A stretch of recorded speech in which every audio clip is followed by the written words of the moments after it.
My name is Jerome Ferry, along with cameraman Alan Eggers, are doing an interview with George Estle, the Chief Executive Officer of Tanager Place, a treatment center for children in the Cedar Rapids, Linn County area.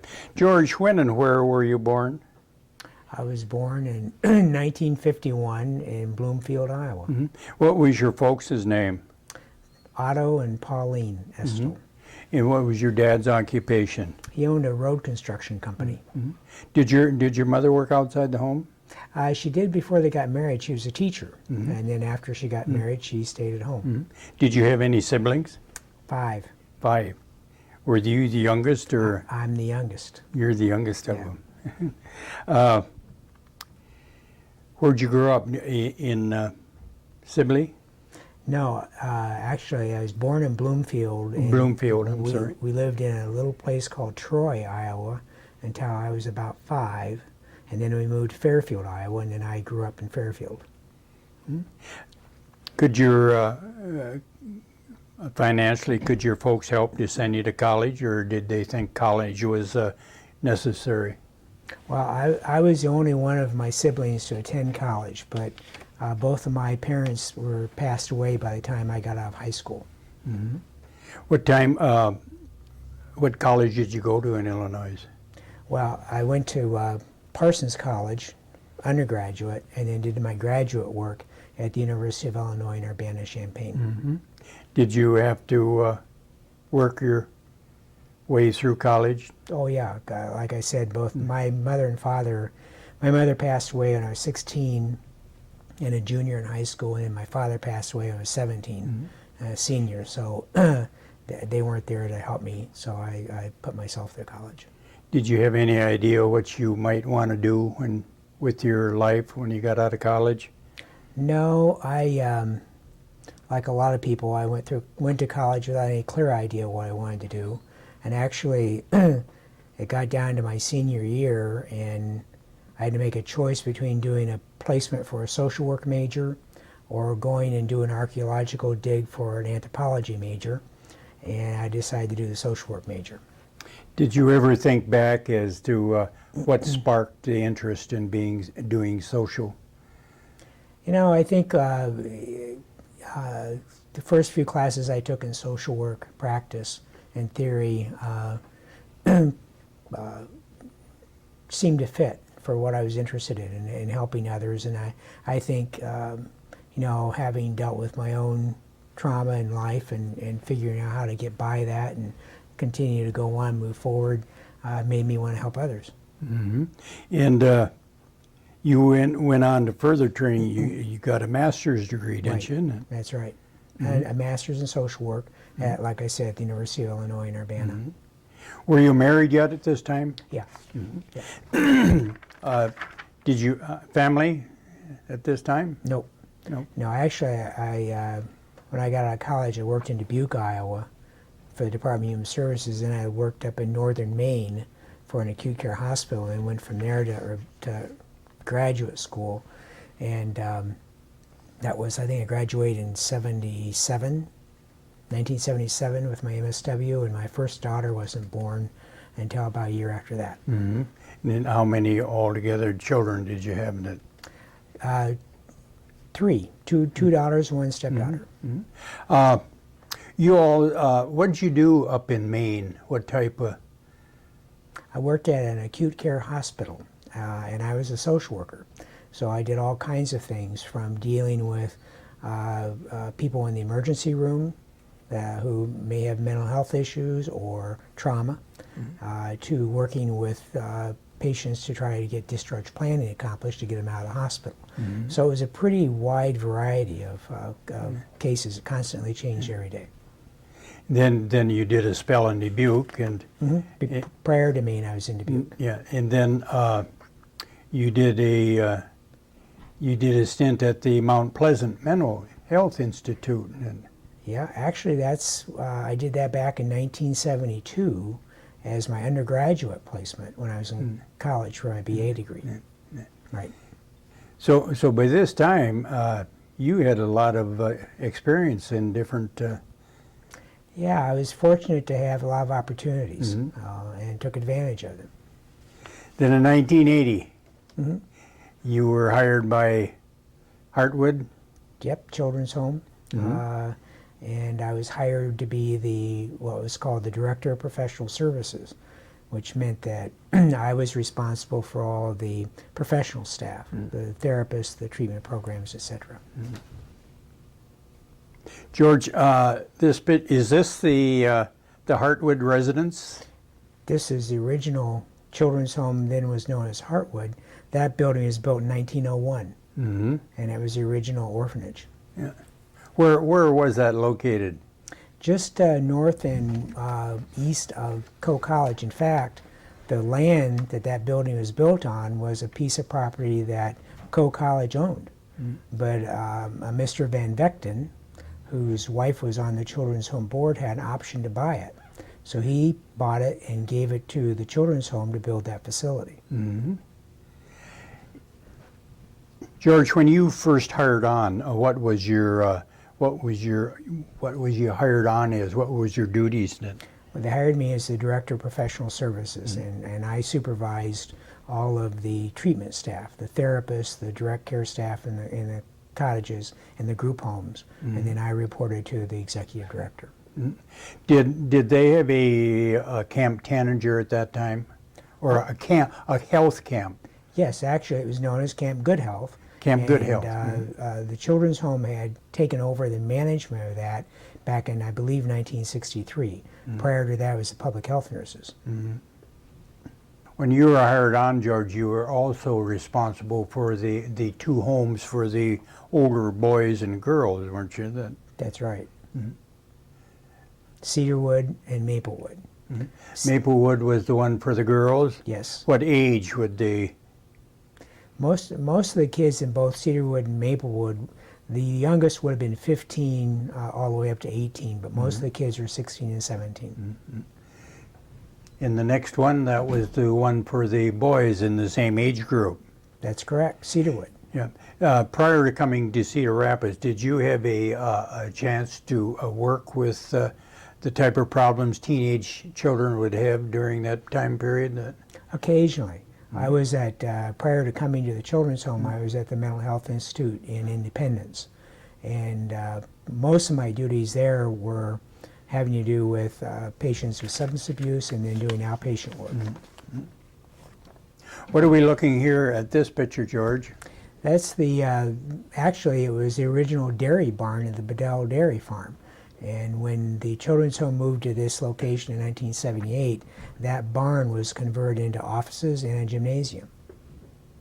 Is that where, when you were hired on, is that where your office was? Yes. At the time I was hired in 1980, they had that barn and then 3 cottages for kids, and that was all that was here. I see they kept the silo. Yeah, they kept the silo. That's actually, there's a staircase inside that, the spiral staircase that goes all the way to the 3rd floor. And it's a great architectural detail. It's great that they kept it, but I have to tell you, it takes maintenance.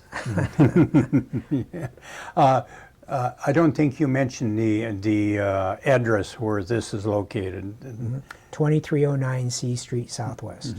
It's C Street and Wilson Avenue, approximately. Exactly.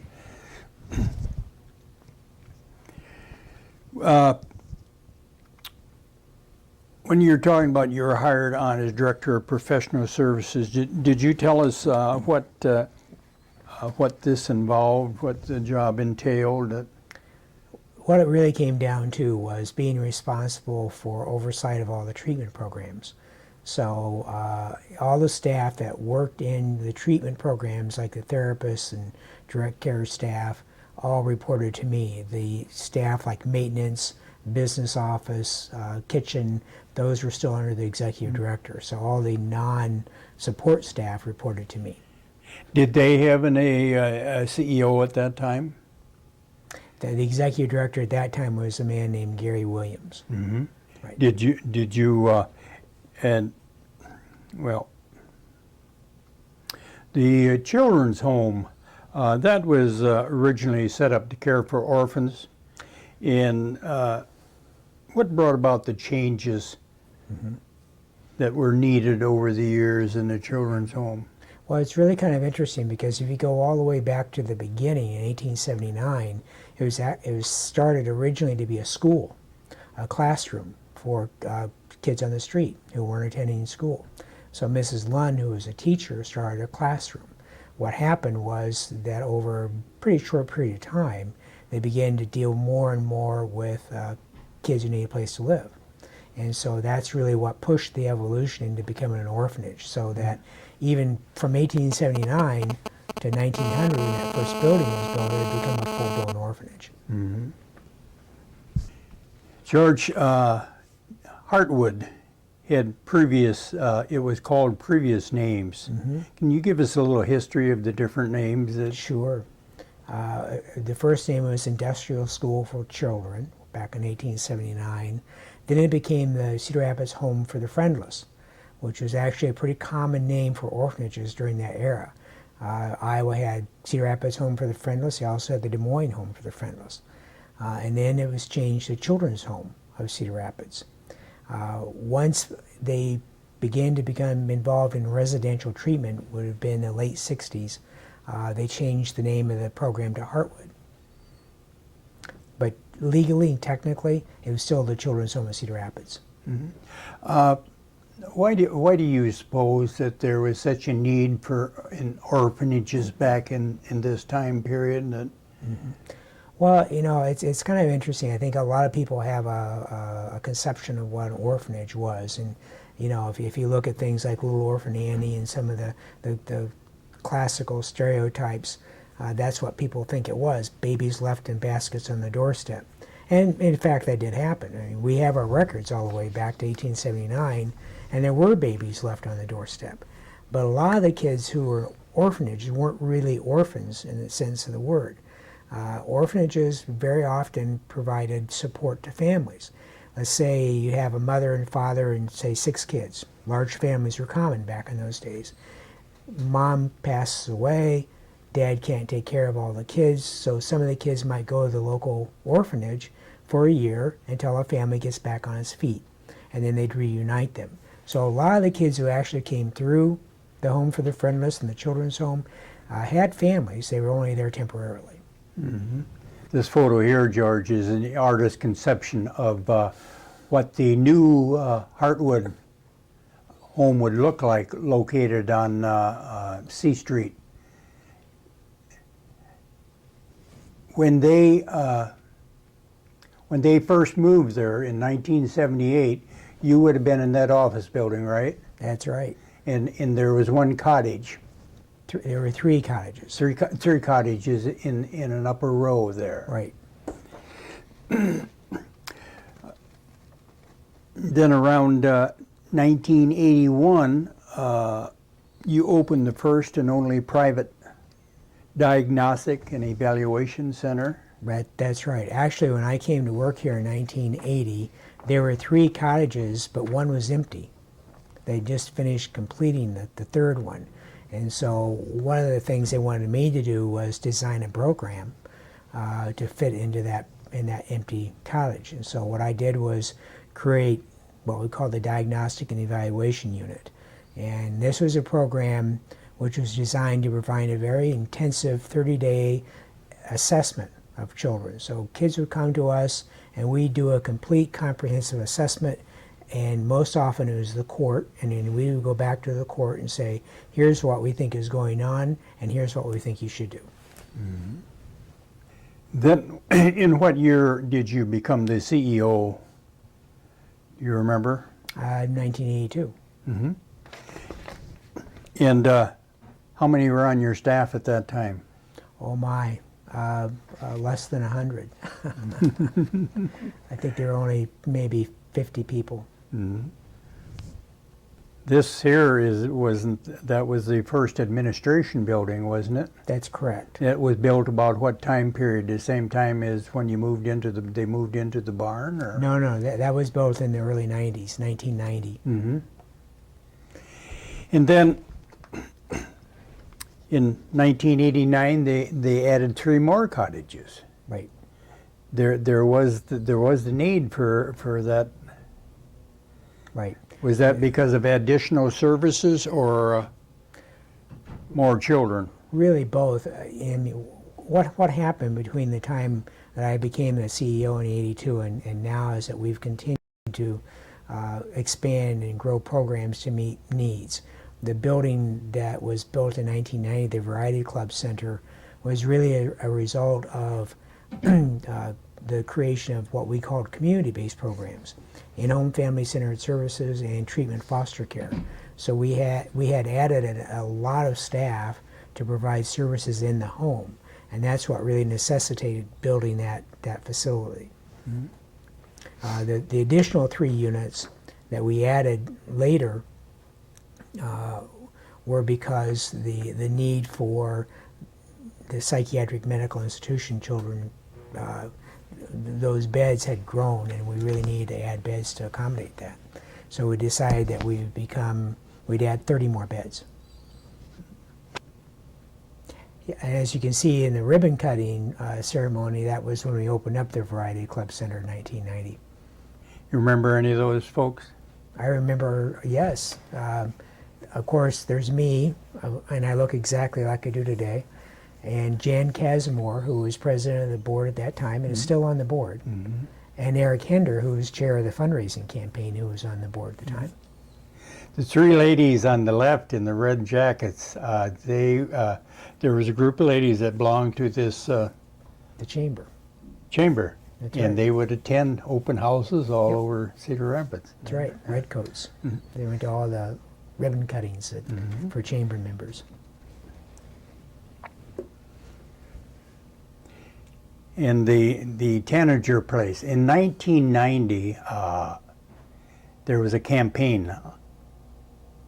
You sponsored a campaign to change Heartwood to a new name. Yeah, it was a little after that, actually. We had been known as the Children's Home in Cedar Rapids for many, many years, and that was our legal name. One of the things that we had found, though, was that as other youth-serving organizations came into being around town, people were getting confused as to who the Children's Home was, because Children's Home is really more of a descriptor than it is an actual name. So we thought, in order to help with public identity and so people wouldn't be confused, we should have a new name. And the board decided that the best way to do that would be to have a name change contest. So we had a board member who put up $500 as a prize, and we publicized to the community that we wanted suggestions. And we ended up getting, I believe, 1,500 entries of potential names. So we actually went through all 1,500.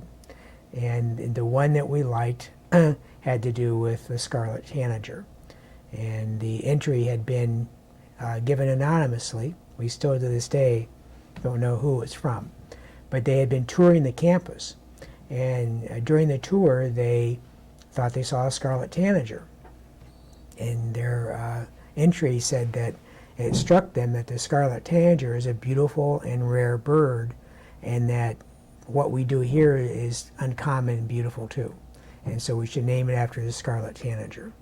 And so the board took that and decided that we didn't want to call it Scarlet Tanager, so we shortened it up and said Tanager Place, and it's been our name ever since. And by the way, it's worked out very well. People don't confuse it. Well, they didn't confuse us until the Tanger Outlet Mall was built, and then people started calling us Tanger Place. But up until that point, we were very unique. George, we're looking at one of the typical cottages here. Tell us about the inpatient, the living conditions in the cottage. And Well, the picture that we have there is actually the newer cottages, the second 3 that we built. They're a little bit different than the first 3. And the way we did that was that I wanted to create units that would be appealing to kids. So I created a whole series of questions, and I worked with an architect, and we did a series of interviews with the actual kids in the units. And we found out, based on those interviews, what sorts of spaces feel the most comfortable to those kids. And then we took all that information that we collected in these interviews, and he used that to design those new units. For instance, one of the things we found out was that the rooms that we had in the current cottages, the kids felt were too large, actually. They preferred smaller space, made them feel more secure. So in the new units, we made the rooms a little smaller. And colors and lights and windows, all those things are based on that interview information that we put together. And the children, mixed age groups? Yes, it is. And what we try to do is replicate a normal family situation. And in some respects, that's very unique. Most residential programs tend to group kids by sex and age, which is in a lot of ways very abnormal. And we have found that very often the relationships between some of the, for instance, the older kids and the younger kids is very therapeutic and helpful. And boys and girls in the same? Some, not all. Do you find or the counselors, do they find that some of the older children, helping them take care of the young ones that? Well, we find that very often the younger kids will respond to the support of the older kids, so it becomes like a sibling relationship, which can be very helpful. And are these locked cottages? No, none of our inpatient programs are locked. The doors are locked in terms of entry, but they're not locked in terms of egress. So if a child decides he don't like it there and he takes off for downtown, there's nothing stopping him? Well, except staff. Yeah. I mean, clearly with kids who pose a danger to themselves or others, we're not going to allow those kids to walk off campus. And so we will intervene if we think that. How many counselors do you have for each cottage? Ooh, that's a good question. We have a 24/7 staff, so there's always a wake staff in the unit, and typically it's a 1-to-3 ratio, except at night when there's only usually one staff per unit with a floater staff that goes between all of them. What kind of a educational background is required for a counselor then?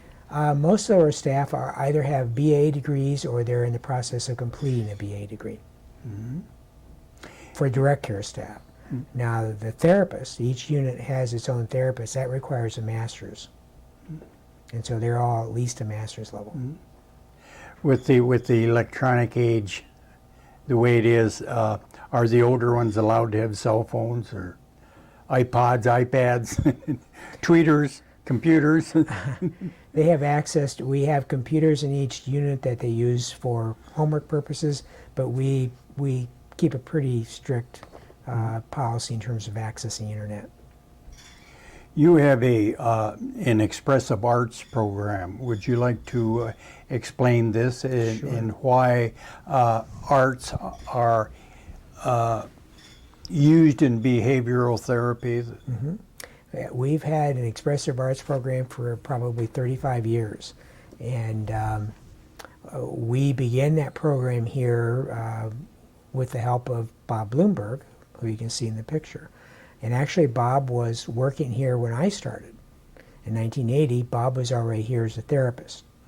And Bob's background was relatively unique. He has a degree in Bachelor's in Fine Arts from the Chicago Art Institute, and then his MSW was from Smith College. And he kind of combined those two backgrounds to create an expressive arts program. Now, many, many years ago, there wasn't formalized art therapy. That's something that came about in the last 50 years or so. So when I came here, Bob really wanted to create an art therapy program, so we began to work on that. The reason that we use expressive arts here is that for many of our kids, verbalization is difficult. It's tough for an 8-year-old kid who suffered trauma to sit on a chair and tell you what's bothering him. But through the use of arts, whether it's molding clay or drawing a picture or painting or music or drama, that helps kids begin to verbalize and begin to deal with what they're really feeling. They can kind of get it out and see it and really begin to understand what's going on. So what we have found is expressive arts is the best communication tool that we've found to work with these kids. And that's why we continue to support it.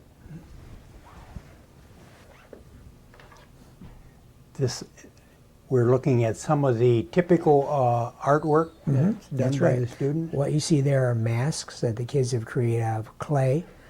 Some of those masks are done individually, some are group projects. And that's just one example of one of the mediums that the kids use. We have our own kiln, so the kids can make pottery, and we have a potter's wheel, and they can fire that pottery if they want to use that medium. We do, of course, drawing and painting, photography, any number of approaches with kids that we find that work. Since Bob retired, didn't he? Bob Right. Bloomberg? Yes, he did. Who replaced him? Brian is our new art therapist, and he's been with us for about a year now. And it's been a wonderful experience having him here to continue to work on the program. We've really tried to work on expanding the venues. So we've tried to add additional music besides what Lois Davis does with us. We've done some things like with drums and percussions. We tried to add some drama, which is something new for us with the kids. But we continue to try to do as much as we can. Probably the biggest challenge with expressive arts is that it's an unfunded program because none of the traditional payor sources pay for art therapy. We have to raise money to do that program. It's the only way we can do it. So it's done purely on donations. So obviously the size of the program is contingent on how much money we can raise. Did you mention what Brian's last name was? Can't remember.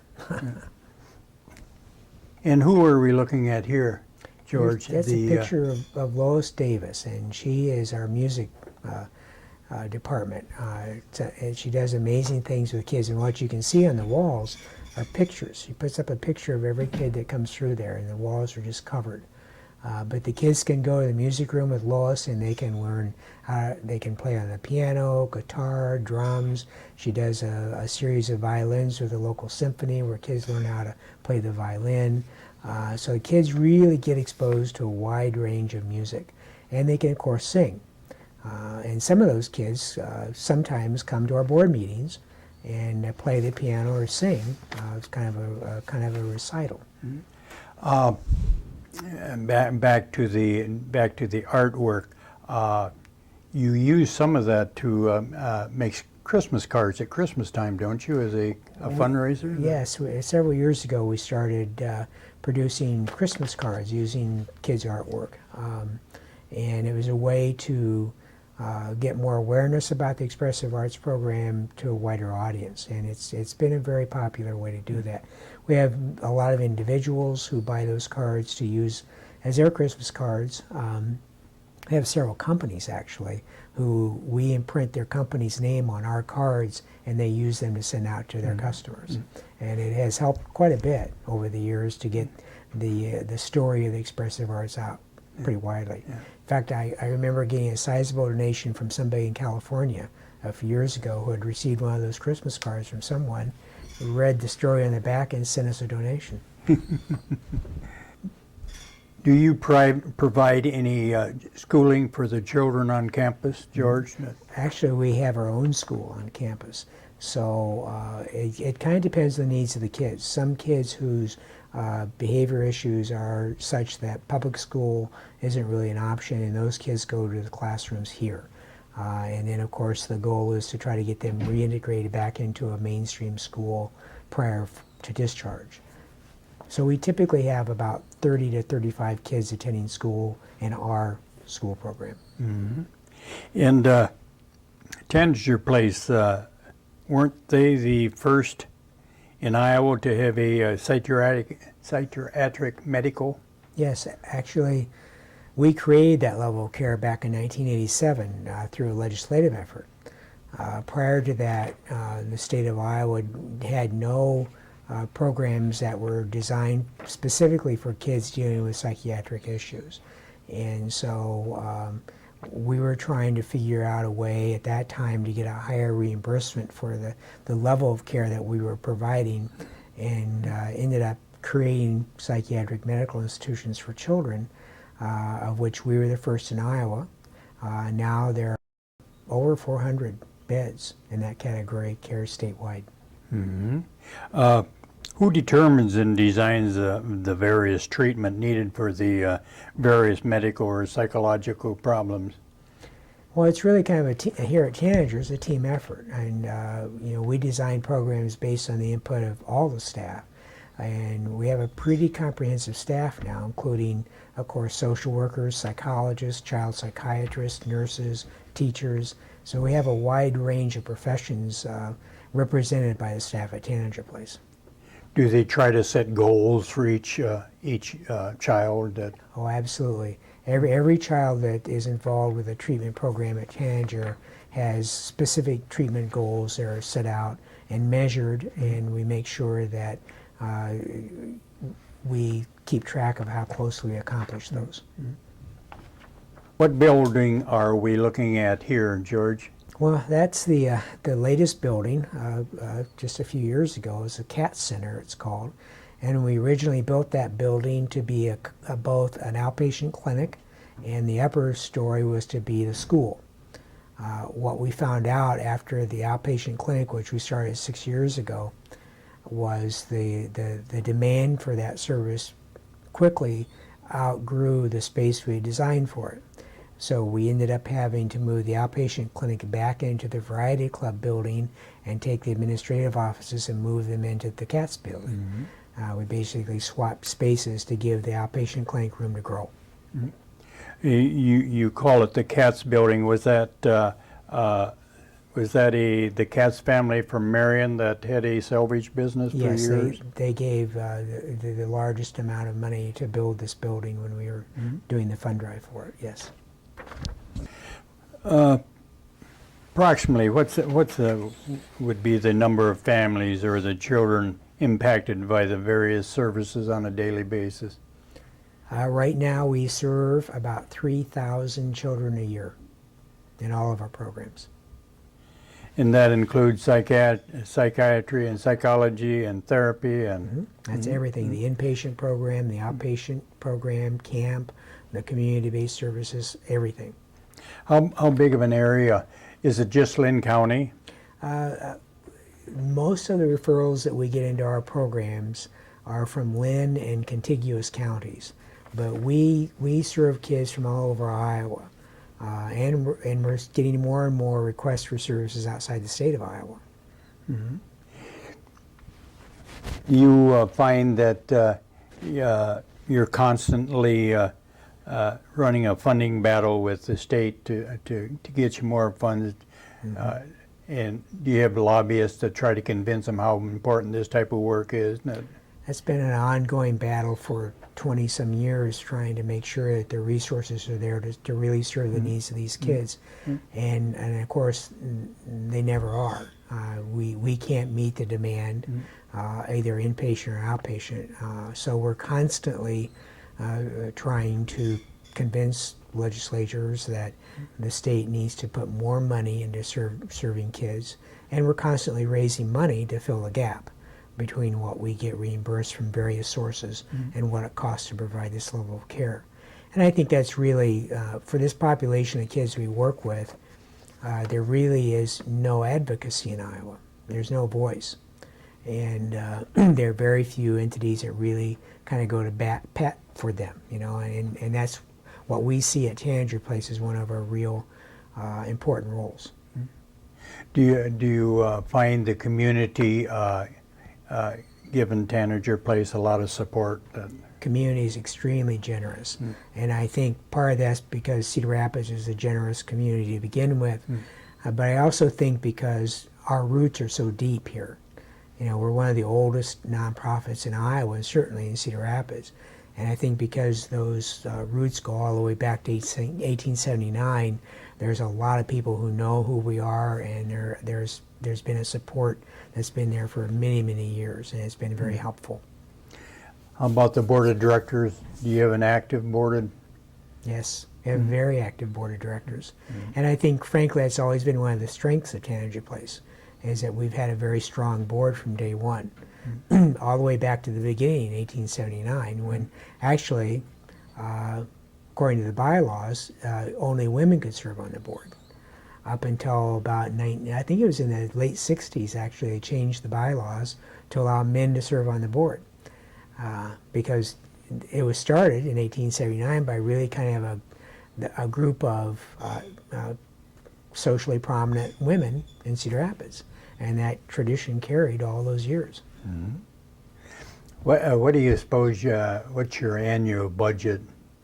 Right now, the annual budget is about $10 million. And when you first signed on, what do you suppose it was?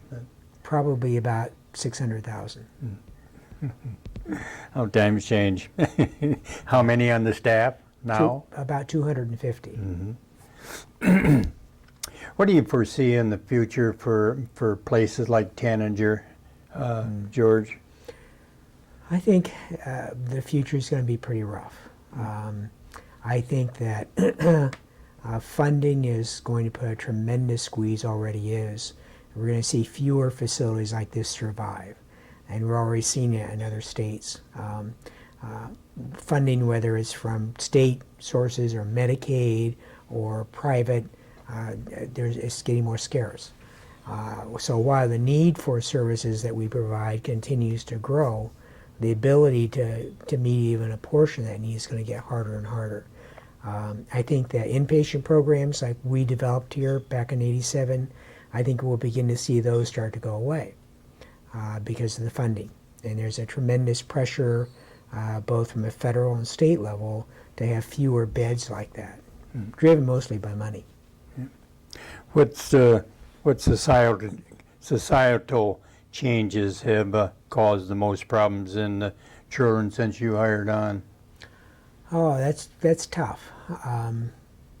You know, some of the same. It's interesting when you look at people who were here in the 40s and 50s, and which we did not long ago with a reunion of people who were here in that era, and some of the issues they were dealing with sound very similar to families we see today. So I think family problems don't change that much. They get influenced by different factors. But some of the big issues that we've always seen, whether it's mental illness or divorce or economics, those were true 100 years ago, just as they are today. Mm-hmm. Tell us about Camp Tanager. Mm-hmm. Camp Tanager is a very unique program. It started in the 1920s by public health nurses, and originally it was began to take kids who were, as they call, sickly, and take them to camp for the summer, and with fresh air, exercise, get them back to health, and then send them home. I should say fresh air, exercise, and lots of food. And that's what they did. Until over a period of time, it shifted from that to being a free summer camp for kids from economically disadvantaged families. So when the public health nurses came to the children's home, Camp Good Health was strictly a free summer camp for kids from low-income families. It had outgrown the public health nurses' ability to administer it. That's why they asked the children's home to take it over. And so when I came here in 1980, camp was still a summer program for those kids, and that's pretty much all it did. Unique in that it was free, and unique in that it served a population no one else did, and provided a pretty valuable summer program. And then what we did was begin to expand on that. So one of the first things that we did after I became the CEO was develop a summer camp session for kids with hemophilia. We did this in conjunction with the University of Iowa Hemophilia Center because Dr. Kisker, who was a pediatric hematologist, talked to me about the need for a summer program. There wasn't anything for those kids to attend. And so he and I sat down and we created the hemophilia camp. And it's been going ever since. So it's 25 years plus now. And kids come from all over the Midwest, go to hemophilia camp every summer, 1 week session. Mm-hmm. And then shortly after that, Dr. Thomas, Julie Thomas, a pediatrician here in town, said, you know what, it'd be great if we had a summer camp program for kids with diabetes. So we had one more week in there, so we added another week session for kids with diabetes, and that's been 20-some years now. And we do that in conjunction with St. Luke's and Mercy Hospital. They both provide staff and support to make the diabetes camp possible. So Camp Today is serving over 600 kids every summer. Same population of kids from low-income families, plus the diabetic kids and the hemophilia kids. Mm-hmm. Can you see any expansion for Tanager in the future? I think expansion for us in the future is likely to be in the outpatient arena, not inpatient. As I said before, I think there's a lot of pressure to reduce the number of beds, not unlike they've done with hospitals. If you look at what's happened to acute care in the healthcare world and the reduction in acute care beds, that's happening in our world also. So if you look at our outpatient clinic, that has grown phenomenally. I think we're serving 1,400 kids in just the outpatient clinic alone with a waiting list. So my hunch is that in the next foreseeable few years, it's going to be the outpatient clinic that grows.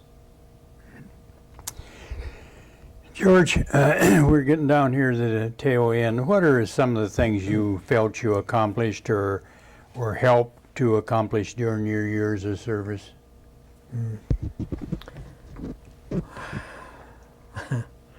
You know, I think that we created a lot of innovative, positive programs for kids that help touch the lives of thousands of kids. And we did that with the help of a staff and a board that all worked together in a shared vision. And we did it, I think, by always keeping our eye on what matters, and that is what's in the best interest of kids.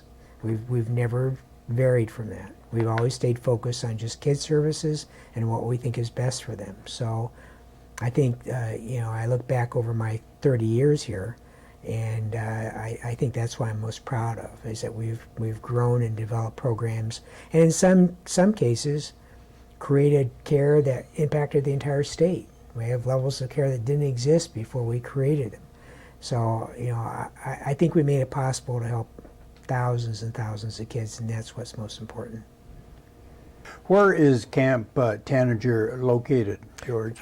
Camp is on Old Mount Vernon Road, probably about a mile east of the Highway 13 interchange, and that's where originally was the public health nurses.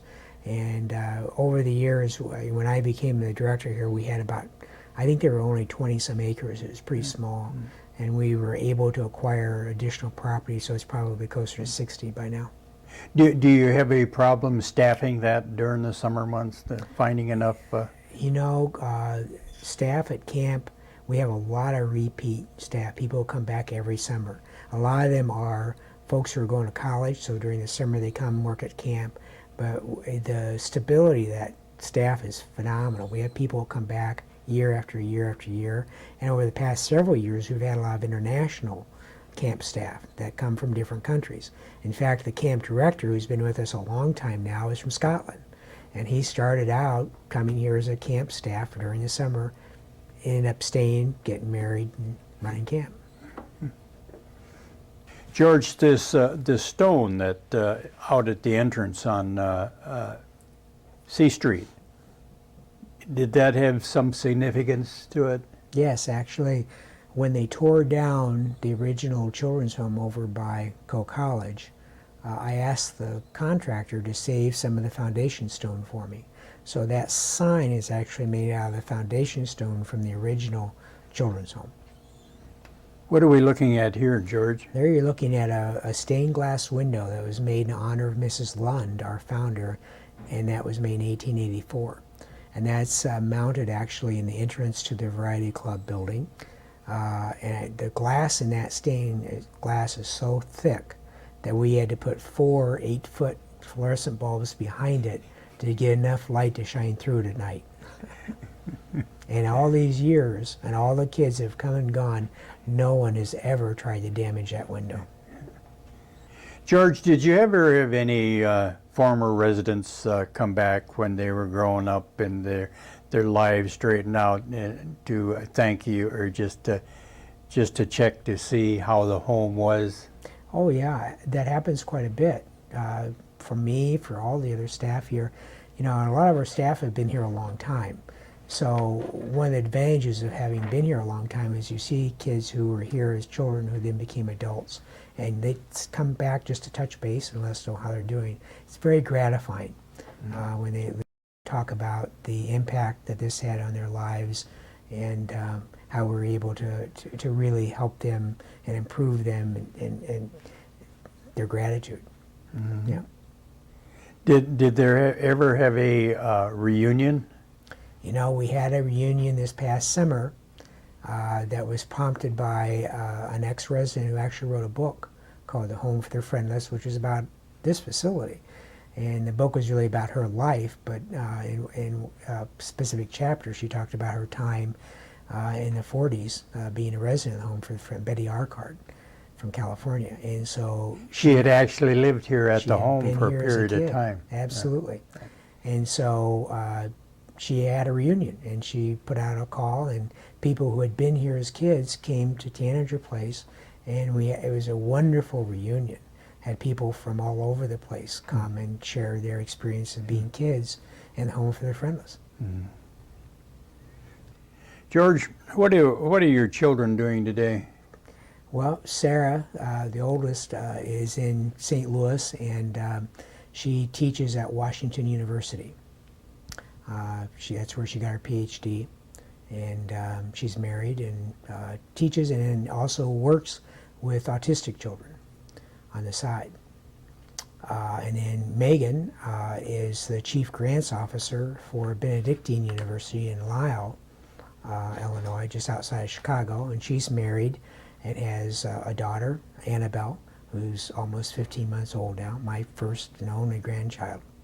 And then Kristen works for the private bank in downtown Chicago as a banker.